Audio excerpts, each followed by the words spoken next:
Bonjour à tous, je me présente, Zakaria, et cette nouvelle capsule portera sur une introduction de la plateforme MakeCode pour EV3. MakeCode est une plateforme gratuite qui vous permet d'apprendre à programmer à travers une interface graphique tout en faisant le lien avec le cheminement de la programmation de le monde réel. MakeCode peut être l'outil de programmation pour développer des applications comme Minecraft, Microbit ou Lego Mindstorm EV3. Pour cette capsule, je vais vous montrer brièvement comment utiliser MakeCode pour programmer le V3 de Mindstorm. Le lien pour la plateforme MakeCode est dans la description de cette vidéo. Voici la page de MakeCode pour Mindstorm. La première rubrique, My Project, permet de créer, modifier, sauvegarder et importer des projets de MakeCode. Nous allons revoir cette rubrique lors de l'exemple d'application que nous ferions ensemble après. La rubrique suivante, Get Started, vous permet de connaître de près le boîtier EV3. Vous avez aussi des tutoriels par la suite pour mieux poursuivre votre apprentissage, avec des exemples d'utilisation des moteurs, capteurs de mouvement, des capteurs de couleurs, etc. Je vous laisserai le soin de les parcourir. Venons voir de plus près à quoi ressemble la plateforme virtuelle de MakeCode dédiée à EV3. Pour le faire, je vais aller sur la première rubrique, My Project, et je vais créer un nouveau projet. Comme vous pouvez le constater, l'interface de MakeCode se compose de deux grilles principales. Une grille éditeur qui permet la programmation par bloc coloré. Donc, vous pouvez chercher le bloc que vous voulez dans cette colonne et puis le glisser dans l'espace de programmation. À votre gauche, vous avez la grille simulateur, donc un simulateur interactif qui permet le test et le débugage du code. Donc vous n'avez pas besoin d'un boîtier EV3. Un bloc EV3 virtuel est disponible pour voir votre programme rouler. Revenons maintenant à la grille éditeur pour voir ses onglets. Le premier onglet, Brick, est un onglet qui permet de manipuler l'écran du brick EV3 et ses boutons dans le simulateur. L'onglet Sensor est un onglet qui présente les différents capteurs pour les utiliser avec le V3. Nous allons voir par la suite une capsule spécialement dédiée à l'utilisation des capteurs, donc vous n'avez rien à craindre.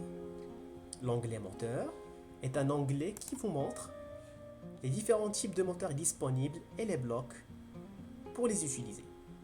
Vous pouvez aussi ajouter de la musique à votre programme. Et puis, vous avez deux onglets, un onglet pour les boucles et un onglet pour la logique, si vous avez besoin de répéter une séquence ou si vous voulez ajouter des conditions sur votre programme. Voici le programme qu'on va essayer ensemble.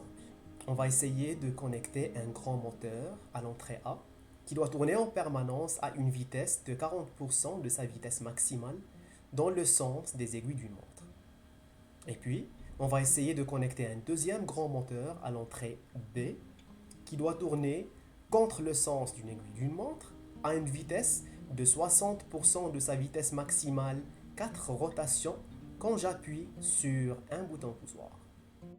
Ok, allons-y. Donc la première chose à faire, c'est de chercher un moteur, un gros moteur. Donc le premier, je vais le glisser dans l'espace de travail. Ce qui est demandé, c'est de le connecter à l'entrée A. C'est déjà fait. Et il doit rouler à 40% de sa vitesse maximale. Là, il est à 50%, donc je peux le changer en le cliquant. Et je mets 40% comme ça. Ou bien je peux directement écrire 40%. Par la suite, je vais prendre mon bloc et je vais le glisser dans On Start pour que ça commence à simuler. Donc là, je peux voir que mon moteur est en train de tourner à 40% de sa vitesse maximale dans le sens d'une aiguille d'une montre est connecté à A. Il tourne en permanence. Je vais arrêter la simulation pour faire la deuxième partie. La deuxième partie demande qu'un moteur tourne à 60% contre le sens d'aiguille d'une montre.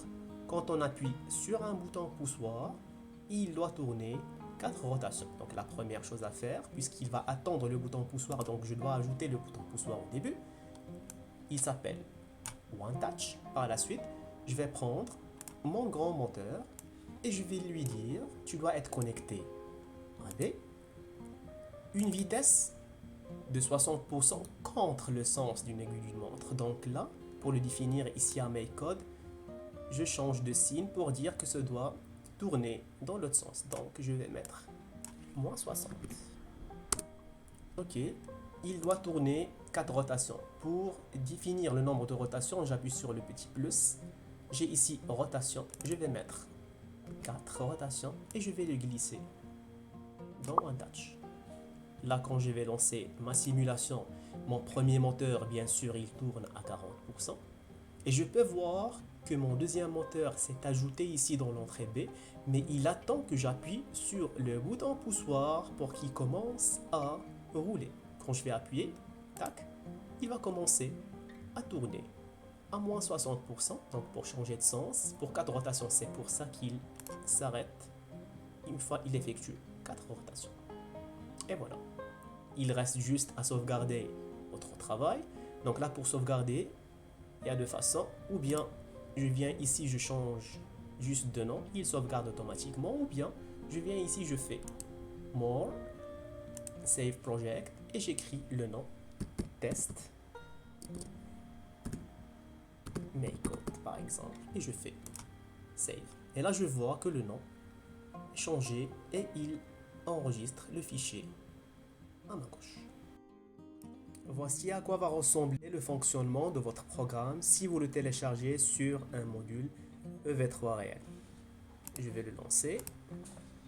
Quand je lance mon programme, le premier moteur va commencer à tourner en permanence, alors que le deuxième va attendre que j'appuie sur le bouton poussoir pour qu'il tourne dans le sens inverse pendant 4 tours. N'hésitez pas à essayer des programmes avec le simulateur. Vous n'allez rien briser.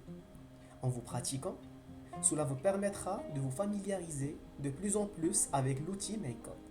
Commencez avec les tutoriels et après, utilisez votre imagination pour créer vos propres algorithmes et vérifier qu'ils réalisent exactement la tâche que vous voulez et quand vous le souhaitez. Si vous avez des questions, écrivez-nous sur cette adresse courriel. Bonne chance et à la prochaine.